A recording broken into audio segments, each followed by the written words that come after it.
সেই সময় সময় টিভি, ৭১ টিভি বা এরকম ধরনের আরও অনেকে রংচং মাখি প্রচার করেছে। এখন আমি সময় টিভির স্টাফদের দোষ দেবো না, ৭১ টিভির স্টাফদের দোষ দেবো না। তারা তো চাকরি করে, তাদের অর্ডার ক্যারি করতে হয়, তারা করেছে। কিন্তু বিশেষ করে এই কথাটা এই প্রসঙ্গে চলে আসছে এইখানে, আমি নিজে এখন খুব উদ্বিগ্ন আমার নিরাপত্তা নিয়ে, দেশের ভবিষ্যৎ নিয়ে। যে দেশে যা চলছে এটা তো আর একটু নৈরাজ্য চলছে, এই নৈরাজ্য চলতে পারে না। এখনই মার্কেট দখল, বিল্ডিং দখল, টিভি চ্যানেল দখল, লঞ্চঘাট দখল, খেয়াঘাট দখল, মিল ফ্যাক্টরি দখল। এই যে কোন বাংলাদেশ? এই বাংলাদেশের জন্য কি আমরা বিপ্লব করেছি? আজকে আমরা তরুণরা এই যে এখানে বসে আছে যারা 18 সালে কোটা সংস্কার আন্দোলন করার কারণে মাইরে ককটেল দিয়ে তারে বলছে বিপিনুরা রাশেদ তারে এই ককটেল মিছিলে মারার জন্য গেছে। প্রত্যেক অর্থ ফিরিয়ে আনতে হবে, দেশের উন্নয়নের কাজে লাগাতে হবে। দেশের মেধাবী সন্তানরা যারা এই দেশে মূল্যায়ন না পেয়ে দেশ ত্যাগ করে চলে গিয়েছেন, তাদের সাথে যোগাযোগ করে আমরা এই রাষ্ট্র পুনর্গঠনে তাদেরকে দেশে এসে এখন দায়িত্ব নেওয়ার আমরা আহ্বান জানাবো। নাট্যকার ডিবি হারুন, আন্দালিব রহমান পার্থর সাথে আমার ব্যক্তিগত সম্পর্ক ছিল। আমি ঈদের আগে তাকে বলছিলাম যে আমি একটু ওই ফ্যামিলি ক্রাইসিসে আপনি 10 লাখ টাকা আমাকে ধার দেন, আমি আপনাকে আবার দিব না। তো সে নাট্যকার ডিবি হারুন, আন্দালিব রহমান পার্থর সাথে আমার ব্যক্তিগত সম্পর্ক ছিল। আমি ঈদের আগে তাকে বলছিলাম যে আমি একটু ওই ফ্যামিলি ক্রাইসিসে আপনি 10 লাখ টাকা আমাকে ধার দেন, আমি আপনাকে আবার দিব না। তো সে বলছে যে তোমার সাথে তো আমার ধারের সম্পর্ক না, ঠিক আছে এই এখন এইটা নাও, আর যদি মেকআপ না হয় আবার নিও। সে 4 লাখ টাকার ধার, মানে আমাদের একটা ব্যক্তিগত সম্পর্কে যে ঈদের আগে সেইটারে বানাইছে 64 লাখ টাকা দিছে নাকি, এবং কত ধরনের রংচং মাখাই প্রচার করলো। এবং এই যে ধরেন সেই সময় সময় টিভি, ৭১ টিভি বা এরকম ধরনের আরও অনেকে রংচং মাখি প্রচার করেছে। এখন আমি সময় টিভির স্টাফদের দোষ দেবো না, ৭১ টিভির স্টাফদের দোষ দেবো না। তারা তো চাকরি করে, তাদের অর্ডার ক্যারি করতে হয়, তারা করেছে। কিন্তু বিশেষ করে এই কথাটা এই প্রসঙ্গে চলে আসছে এইখানে, আমি নিজে এখন খুব উদ্বিগ্ন আমার নিরাপত্তা নিয়ে, দেশের ভবিষ্যৎ নিয়ে।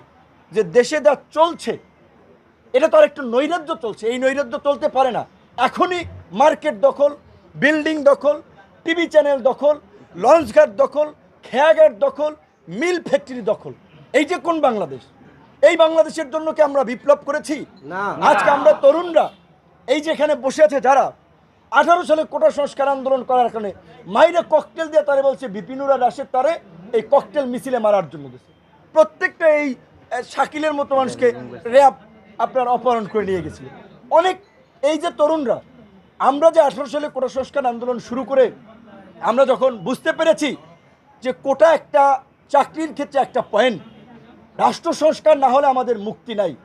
তাই কিন্তু আমরা দেখেছেন আপনারা কোটা সংস্কার আন্দোলনের পরপরই আমরা রাষ্ট্র সংস্কারের জন্য এই গণ অধিকার পরিষদ নামক তারুণ্যের নতুন ধারা রাজনৈতিক দল, জনতার অধিকার আমাদের অঙ্গীকার, আমাদের অঙ্গীকার দেশ হবে জনতার, এই স্লোগানকে ধারণ করে আমরা এই দলটা গঠন করি। আমরা যদি 18-র পরে এই 24-এর যদি নির্বাচনে অংশগ্রহণ করতাম, অনেকের এমপি হওয়ার মতো আপনার ট্যাক্স ফাইল ছিল না, অনেকের বয়স হয় নাই, তাহলে আমরা কেন জীবন দিচ্ছি, আমরা কেন সংগ্রাম করছি? এই যে এই আন্দোলনে ছাত্র অধিকারের কমিউনিটি কলেজের সহসভাপতি, কদমতলী থানার যুগ্ম সদস্য সচিব শহীদ হলো, এই চট্টগ্রামে, রংপুরে, অনেকে, সারা দেশে তো শহীদ হয়েছে অসংখ্য মানুষ। কিন্তু আমি বলছি আমরা কেন লড়াইটা করছি? ছাত্র জনতা, রাজনৈতিক দল তো 17 বছরে এই ফ্যাসিবাদের পতন ঘটাতে পারে নাই, ছাত্র জনতা, আম জনতা পতন ঘটিয়েছে। আর এখন আরেক দল লোক লুটপাট শুরু করে দিয়েছে। আমরা হুঁশিয়ারি দিয়ে উচ্চারণ করতে চাই, এই আওয়ামী ফ্যাসিবাদকে, এই 17 বছরের ফ্যাসিবাদকে আমরা উৎখাত করেছি। আজকের এই নব্য লুটপাটকারীদেরকেও আমরা কিন্তু বাংলার মাটি থেকে, যে যা লুটপাট করেছেন, যেখান থেকে লুটপাট করেছেন সেখানে রেখে যাবেন। এবং বিশেষ করে আমি অনতিবিলম্বে মহামান্য রাষ্ট্রপতিকে বলবো, আজকের মধ্যে অন্তর্বর্তীকালীন সরকারে কারা কারা থাকবে সেই বিষয়ে লিখিত সিদ্ধান্ত জানিয়ে দিন। অন্তর্বর্তীকালীন সরকার গঠন না হওয়াই কিন্তু আইন শৃঙ্খলা পরিস্থিতি এখন নিয়ন্ত্রণে নেই। একটা নৈরাজ্য চলছে, গার্মেন্টস জ্বালিয়ে দিচ্ছে, সোয়েটার ফ্যাক্টরি জ্বালিয়ে দিচ্ছে, ওষুধ কোম্পানি জ্বালিয়ে দিচ্ছে। এই ঔষধ কোম্পানিতে তো হাজার হাজার মানুষ কাজ করে, এই গার্মেন্টস ফ্যাক্টরিতে তো হাজার হাজার মানুষ কাজ করে। ওই ফ্যাক্টরি ধ্বংস হলে, পুড়ে গেলে ওই যারা কাজ করে শ্রমিকদের কি হবে, এই মানুষের রুটি রুজির কি হবে? তো কাজেই আমি বিশেষ করে আইনশৃঙ্খলা বাহিনীর যারা মাঠে আছেন, সেনাবাহিনী সহ তাদেরকে বলবো, আম জনতার সাথে সমন্বয় করে আম জনতার প্রতিনিধি নিয়ে এই সমস্ত অগ্নিসংযোগ নাশকতা লুটপাট যারা করছে তাদেরকে আপনারা রুখে দেন। আমরা সব জনের সহযোগিতা করব। আমরা একটা দৈত্য দানব হটাইয়া আর একটা দৈত্য দানবকে ক্ষমতায় আনার জন্য, সরকারে বসানোর জন্য জীবন দেই নেই। এই দেশের ছাত্র যুবক তরুণদের রক্ত অনেক ঝরেছে, 52-তে ঝরেছে, 62-তে ঝরেছে, 69-এ ঝরেছে, 71-এ ঝরেছে, 90-এ ঝরেছে। গত 17 বছরে সাবেক কোনো এমপি, সাবেক কোনো মন্ত্রী, কোনো আমলা রাজপথে পুলিশের গুলিতে মারা যায় নাই, ওইভাবে গুম হয় নাই। সাধারণ মানুষ, সাধারণ কর্মী তারা গুলি খেয়েছে, রক্তাক্ত হয়েছে, জীবন দিয়েছে। কাজী এই বিপ্লবের পরে যে নতুন সরকার ব্যবস্থা, নতুন রাষ্ট্র ব্যবস্থা, সেখানে আম জনতার, জনগণের চাওয়া পাওয়ার প্রতিফলন থাকতে হবে। আমরা যারা এই প্রজন্মের রাজনীতি করি, কোটা সংস্কার থেকে এই রাষ্ট্র সংস্কারের আন্দোলন করেছি, এই স্বপ্ন বাস্তবায়ন না হওয়া পর্যন্ত আমরা সদা জাগ্রত আছি। এবং আমাদের অনুসারীদেরকে আমরা পরিষ্কারভাবে বলতে চাই, যার বিরুদ্ধে একটা ব্লেড কিংবা 2 টাকার সুতাও যদি লুটপাটের অভিযোগ পাওয়া যায়, তাকে আমরা নিজের আইন শৃঙ্খলা বাহিনীর হাতে তুলে দেব। এইভাবে সারা দেশে গণ অধিকার পরিষদ, অন্যান্য রাজনৈতিক দল, যারা বিরোধী রাজনৈতিক দল, তাদেরকে অনুরোধ করব, আপনারা নেতা কর্মীদেরকে শান্ত করুন। কারা কি করছে ইতিমধ্যেই কিন্তু সমস্ত ডেটা আমাদের কাছে চলে আসছে। সাংবাদিকরা জানে এই লুটপাট নৈরাজ্য চলতে দেব না, আমরা দেব না, আমরা পরিষ্কারভাবে বলছি। কাজে এত পুলকিত হওয়ার কিছু নাই। কিন্তু মহামান্য রাষ্ট্রপতি মহোদয়কে বলবো, এই যতক্ষণ পর্যন্ত না সরকার গঠন না হয়, উপদেষ্টারা নির্দিষ্ট দায়িত্ব বন্টন না হয়, ততক্ষণ পর্যন্ত আইন শৃঙ্খলা পরিস্থিতি নিয়ন্ত্রণে আসবে না। এই উপদেষ্টা পরিষদ গঠন করেই বিভিন্ন জায়গায় রাজনৈতিক দল, নাগরিক সমাজ, গণমাধ্যম কর্মী সকলের সমন্বয়ে জেলায় জেলায়, উপজেলায় উপজেলায় কমিটি করে এলাকার পরিবেশ রক্ষা করতে হবে। এই যে আন্দোলন করেছে আমাদের ছাত্র তরুণ, স্কুল পড়ুয়া শিক্ষার্থীরা, কলেজ পড়ুয়া শিক্ষার্থীরা, বিশ্ববিদ্যালয় পড়ুয়া শিক্ষার্থীরা, কয়েকদিন পরে শিক্ষা প্রতিষ্ঠান খুলে দিলে তারা অনেকে ক্লাসে ফিরে যাবে। তাদের তো বছর বছর একেবারে আন্দোলন করা, রাজপথে থাকা সম্ভব নয়। কাজে এইখানে গণমাধ্যমের একটা কিন্তু গুরুত্বপূর্ণ ভূমিকা রাখার সুযোগ তৈরি হয়েছে। আপনাদেরকে এইবার আপনাদের পেশাদারিত্ব দেখাতে হবে, আপনাদের প্রফেশনালিজম দেখাতে হবে, আপনাদের সেই ফ্রিডম, অবাধ স্বাধীনতা আল্লাহর রহমতে এখন আপনাদের আছে। কাজে আপনারা এইগুলো তুলে ধরবেন।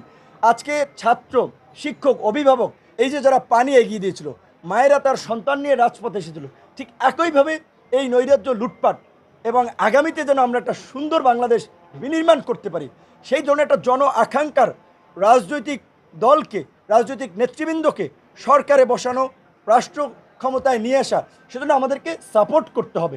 অন্তর্বর্তীকালীন সরকার 3 মাসের হবে না 6 মাসের হবে না 3 থেকে 6 বছরের হবে, সেটা রাজনৈতিক দলের সাথে আলোচনা সাপেক্ষে, ছাত্র তরুণদের প্রতিনিধিদের সাথে আলোচনা সাপেক্ষে একটা সিদ্ধান্ত নিতে হবে। কিন্তু একই সাথে আমাদের খেয়াল রাখতে হবে, একটা অনির্বাচিত সরকার যদি দীর্ঘদিন ক্ষমতায় থাকে, তাদের তো ওইভাবে অনেকের রাষ্ট্র পরিচালনার অভিজ্ঞতা নাই।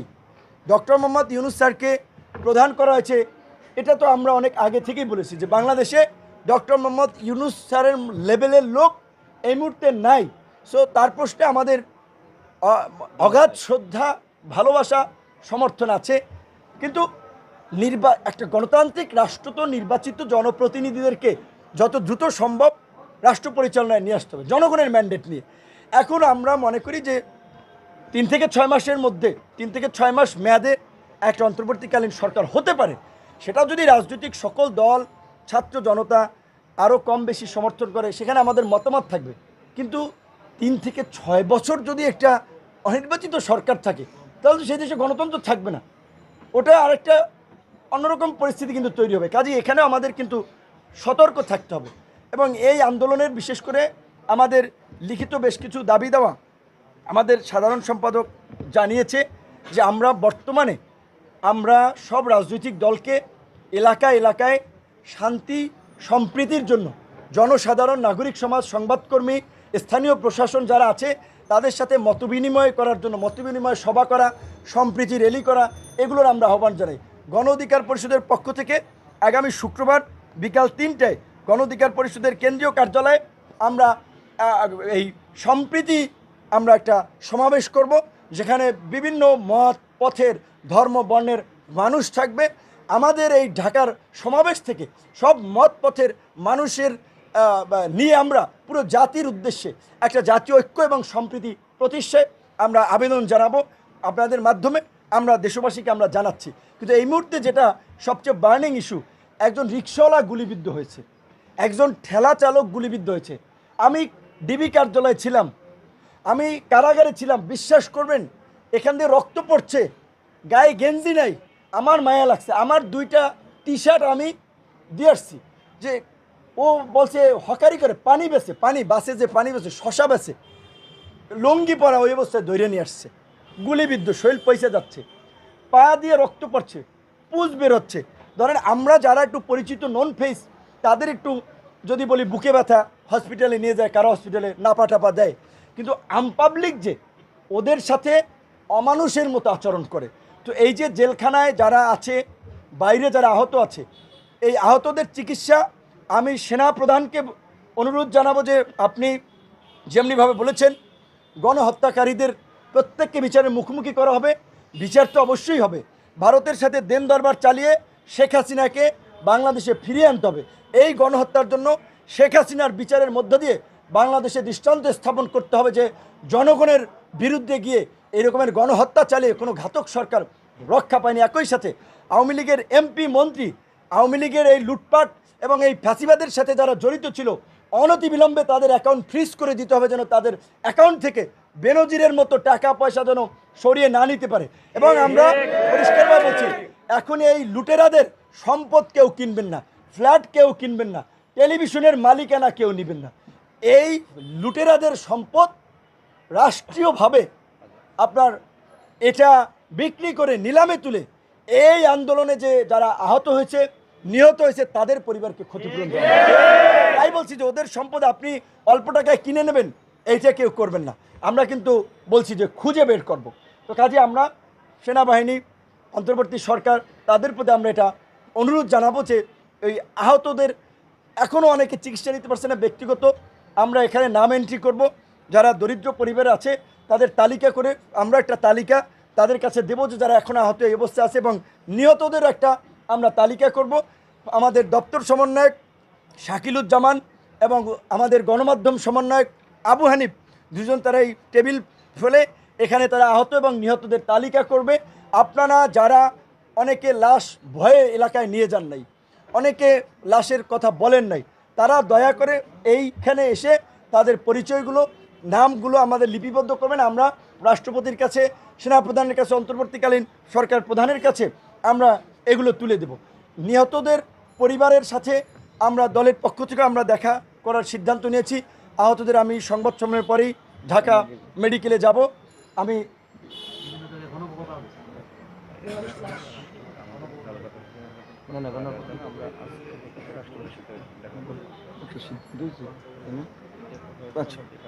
আমরা আমরা যেটা বিশেষ করে এই মুহূর্তে গুরুত্বপূর্ণ যে বিষয়টা বলে, আমাদের সভাপতি নুরুল হক নূর তিনি কারাবন্দী ছিলেন, যে কারণে আসলে রাষ্ট্রপতির সাথে সংলাপে আমি উপস্থিত হয়েছিলাম। তো আমরা দলগতভাবে আমরা একটি প্রস্তাবনা, এই যে অন্তর্বর্তীকালীন সরকার গঠিত হবে, সেজন্য আমরা দলগতভাবে আমাদের সভাপতি সহ আমরা একটি প্রস্তাবনা দেওয়ার জন্য আমরা রাষ্ট্রপতির সাথে আমরা বৈঠকে বসবো।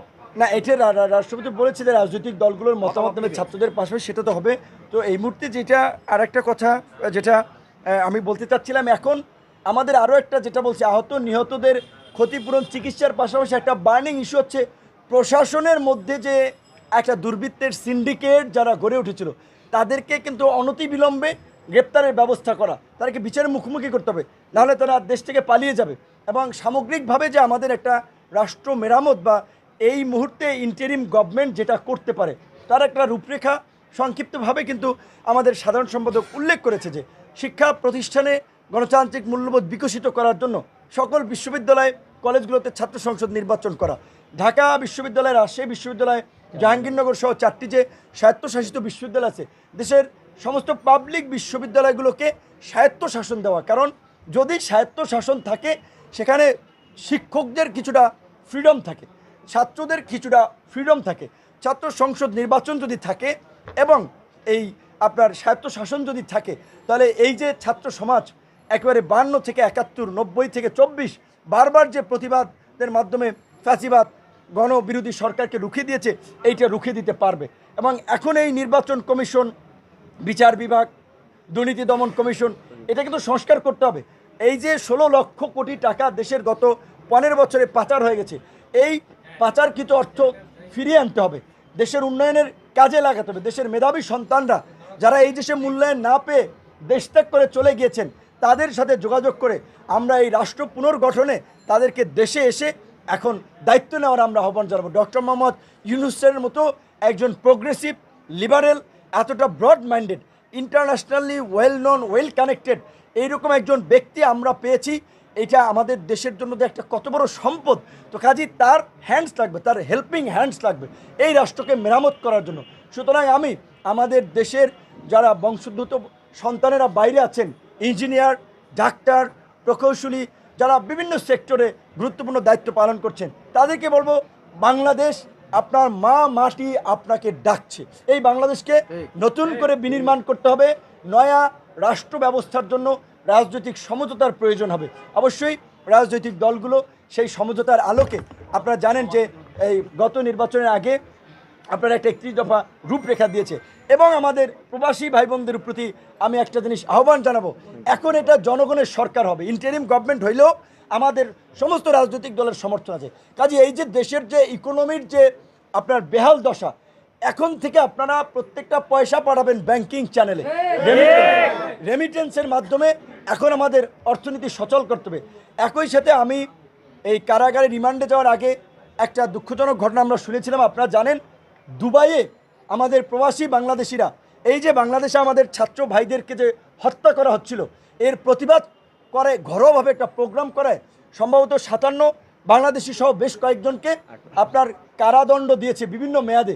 তো আমরা সেখানে দুবাইয়ের যারা দূতাবাসে আছেন, বাংলাদেশের অন্তর্বর্তীকালীন সরকার অবশ্যই সেই আমাদের প্রবাসী বীর মুক্তিযোদ্ধা যারা এই দ্বিতীয় মুক্তিযুদ্ধের জন্য ত্যাগ স্বীকার করতে গিয়ে সেই কারাগারে আপনার বিদেশের কারাগারে বন্দী হয়েছেন, তাদের মুক্তির জন্য ব্যবস্থা করতে হবে।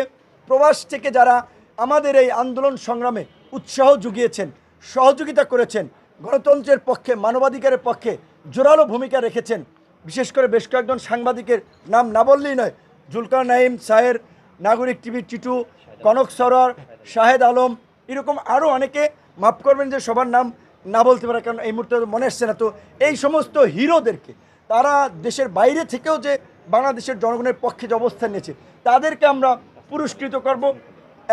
তাসলিম খলিল নেত্র নিউজের সবচেয়ে বড় কাজ করেছে, মনির হায়দাররা আপনারা জানেন। এবং একই সাথে এই দেশে সাগর রুনি সহ যেই সাংবাদিকদের হত্যাকাণ্ডের শিকার হয়েছে, তাদের বিচারও আমরা দাবি জানাই এবং আমরা তার জন্য সোচ্চার থাকব।